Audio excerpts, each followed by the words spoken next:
productive by specializing in what they do best, given their abilities and then given the natural environment around them. So the more people we invite into the economy, the more productive everyone is, and the better products and services will exist. So now today we have so much wealth in part because we have a global economy. But we can only get that stuff from China and make it affordable if we have a really, really relatively cheap way of getting it from there to here. So without that cheap, portable energy, there is no global economy. So to the extent to which oil or its equivalent does not exist at its equivalent price, the global economy contracts and our standard of living contracts with it. Now finally, I'm going to talk about one final use of oil, which is oil for personal transportation. And this really gets a bad rap in terms of just, everyone thinks we just drive our cars too much. I was watching the president's, I was getting interviewed on Earth Day on a couple of places, so I was watching the president's little Earth Day speech that he gave. And he said, you drive your, on Earth Day, you love the planet, so you should drive your, ride your bike to work. Okay, so my work is 15 miles away from where I live, so that'd be quite a little bike ride. And that day, I live in Orange County, I had a video interview in Los Angeles. I had to go on satellite TV on Los Angeles. That would have been a hell of a bike ride. That would have been a 60-mile bike ride. So I chose to well, I don't know, agree to disagree, but I chose to disagree with our president, and I drove my car, actually pretty proudly. But this just drives home to me what is going on here. I mean, this is the value that I am able to get by being able to work in one place and live in another is great, because the place I live in, I like it more, and it's cheaper than the place that I work. And I just have tons of friends where in Orange County, there's tons of different places of very different economic levels. And sometimes, for instance, a friend of mine is a martial arts instructor, and he needs to live in what's called Yorba Linda, but he's teaching in a more luxurious place because that's where the jobs are. And without using tons and tons of gasoline a day, he couldn't do it. So this is just one tiny example of how the autonomy of having our own source of portable energy is completely indispensable to our lives. And you can make it even more dramatic. I mean, imagine you get pains in your stomach and you don't know what's going on. You can drive instantaneously to the hospital. You don't have to wait for a train. You don't have to wait for a bus. And if you can't move, then you call up the oil-powered ambulance and it comes to you directly. It doesn't have to take a train or a bus. And if there's a fire, they don't have to go on public transportation. They drive that fire truck right to your house and put it out. So the personal autonomy is just another completely indispensable part of life.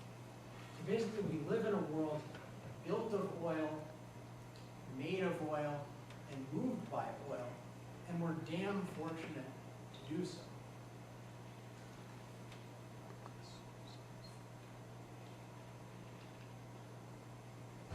And when you hear about that we should be more than content with this amount of oil, you should really think.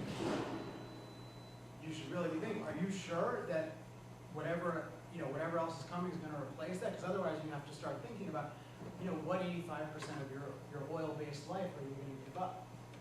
And I want more. I want more oil-based. Now this legitimately raises a question though. Raises at least two of the F's at the beginning, two of the arguments for addiction. I'm saying basically, we can't live without oil. Oil is completely indispensable. But then isn't that kind of scary? Because can't foreign countries just cut us off of this indispensable thing? Or aren't we going to run out of this indispensable thing? I mean, doesn't this in a sense make it even more of an addiction, more sort of urgent that we find something else? The answer is no, but that requires some explanation.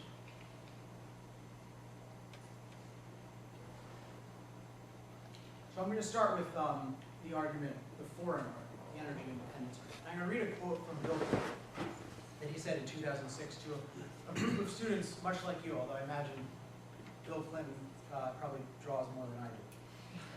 Bill Clinton told them, think of the instability and the impotence you feel, knowing that every day we have to have a lifeline from places half a world away that could cut us off in a minute. So that's Bill Clinton's view of the international oil market. It's just this vulnerable thing we're just going to be cut off at a moment's notice. Now this is complete nonsense, but it requires reframing the issue in the right way. So what is so-called oil, our dependence on oil? What is that really mean, our dependence on oil? All it really means is that we trade with foreign countries for oil, just like we trade for everything else in our life. We trade for, we don't live on subsistence farms, right? We don't live on subsistence farms. We don't just trade in local communities. We trade on a global level. So all that our dependence on foreign oil means is that we choose to buy our oil from foreign producers. Now, why do we do this? We don't do this because we have a death wish. We do this because this is in fact the cheapest and most reliable way to do so. The more trading partners you have in an economy, the more wealth that can be created and the more options you have if something goes wrong. So if one person comes out of the mix, then you have many more options. Whereas if you're just in a local environment, for instance, during Hurricane Katrina, if we hadn't had our quote dependence on foreign oil, if we hadn't had the international oil market, gasoline prices would have gone far higher than they did because the Gulf Coast was really short on oil given that storm. But given that we had an international market, we could trade. So trade makes us more secure.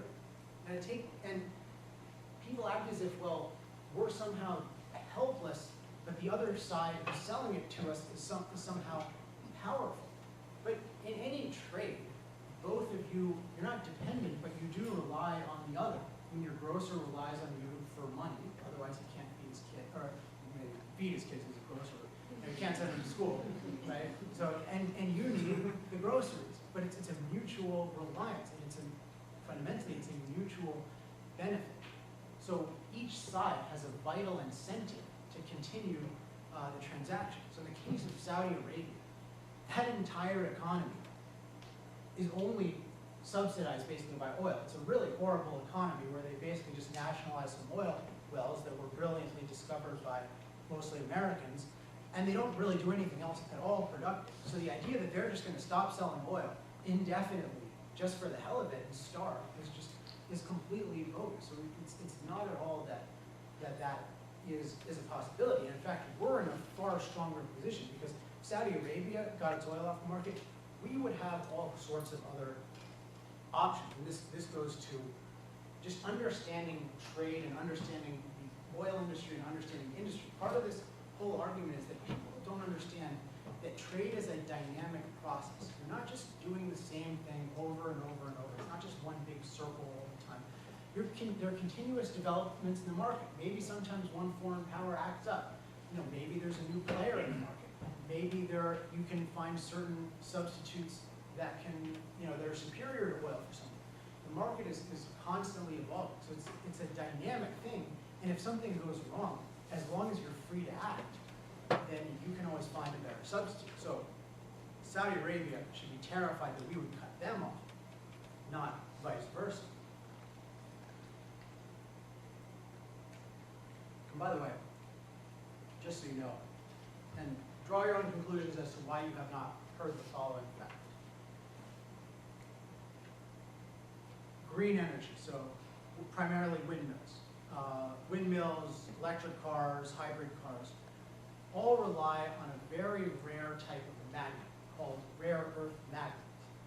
Guess where 90% of the world's rare earth magnets come from? They come from China, which is not exactly the most reliable, always friendly country toward the United States. So why do we hear about our dependence on foreign magnets? It's a hell of a lot worse. By the way, that's the kind of thing where the way trade works is you don't always, part of what's factored into our choice to trade is the reliability. So it's perfectly possible to have a country, it's perfectly possible that if the wind and solar industries, or the wind industry and electric car weren't subsidized, it would be perfectly possible that they would say, well, China's not that reliable, so we have to figure that into our cost estimates, and we don't maybe want to touch this because they're very volatile.